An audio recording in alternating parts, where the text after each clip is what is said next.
కరెన్సీలో 86% ఉన్నటువంటి 500, 1000 రూపాయల నోట్లు రద్దుతో ఈ రాష్ట్ర ప్రజానికం ఎదుర్కొంటున్నటువంటి సమస్యల్ని లోతుగా చర్చించాలని కాంగ్రెస్ పార్టీ భావిస్తోంది. అట్లాగే రైతులకు సంబంధించిన రుణమాఫీ పైన డిమానిటైజేషన్ ద్వారా వస్తున్నటువంటి రైతులకి ఎఫెక్ట్ అవుతున్నటువంటి విధానం పైన రుణాలు అందక పెట్టుబడి దొరక్క ఈ రాష్ట్రంలో వ్యవసాయ రంగం తీవ్ర సంక్షోభంలోకి నెట్టిబడిపడుతున్నటువంటి విషయం పైన కూడా చర్చించాలని భావిస్తున్నారు. లక్షల మంది నిరుద్యోగ యువకులు వాళ్ళ ఉద్యోగాల కోసం ఎదురు చూస్తా ఉన్నారు.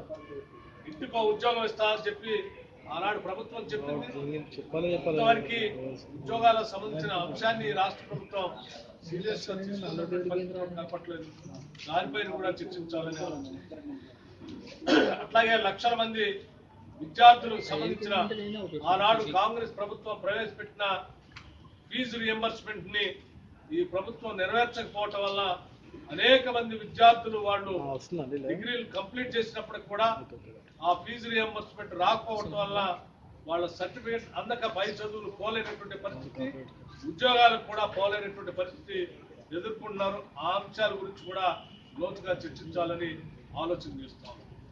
అట్లాగే ఆనాడు కాంగ్రెస్ ప్రభుత్వం పెద్ద ఎత్తున మంచి మనసుతో మానవత్వంతో ఆలోచన చేసి ఎస్సీ ఎస్టీ సప్లాన్ చట్టాన్ని తీసుకొని వస్తే ఆ చట్టానికి సంబంధించి గత 2.5 సంవత్సరాలుగా జనాభా దామాషా ప్రకారం రావాల్సినటువంటి నిధుల్ని విడుదల చేయకుండా ఇంతవరకు నిర్లక్ష్యం చేసిన విధానం పైన జరుగుతున్న నష్టం పైన కూడా చర్చించాలనేటువంటి ఆలోచనలో కాంగ్రెస్ పార్టీ ఉందని ఈ సందర్భంగా చెప్తా ఉన్నాం. అట్లాగే ఆనాడు కాంగ్రెస్ ప్రభుత్వాలు మొదలుపెట్టినటువంటి self help groups Indira Kranti పథకం ద్వారా కొన్ని 100 కోట్ల రూపాయల్ని మహిళల ఆర్థిక సాధికారత కోసం ఇచ్చి వాళ్ళని ఆర్థికంగా నిలదొక్కుకోవడం కోసం చేసినటువంటి పనులన్నీ ఈ రోజు నిలిచిపోయాయి. పావలా వడ్డీ రుణం కానీ, అసలు పావలా వడ్డీ కూడా రుణం లేకుండా ఇచ్చినటువంటి విధానం కానీ అన్ని ఆగిపోయినాయి. దానికి సంబంధించి కూడా సీరియస్ గా కాంగ్రెస్ పార్టీ చర్చించాలనేటువంటి ఆలోచనలో. అట్లాగే ఉద్యోగస్తులకు సంబంధించి పిఆర్సీ అంశాన్ని కూడా చాలా సంవత్సరాలు పెండింగ్ లో ఉన్నటువంటి అంశాన్ని కూడా చర్చించాలని ఆలోచనలో కాంగ్రెస్ పార్టీ ఉంది. అలాగే ఈ రాష్ట్రంలో అతి ముఖ్యమైనటువంటి ప్రధానమైనటువంటి నగరం హైదరాబాద్ నగరం.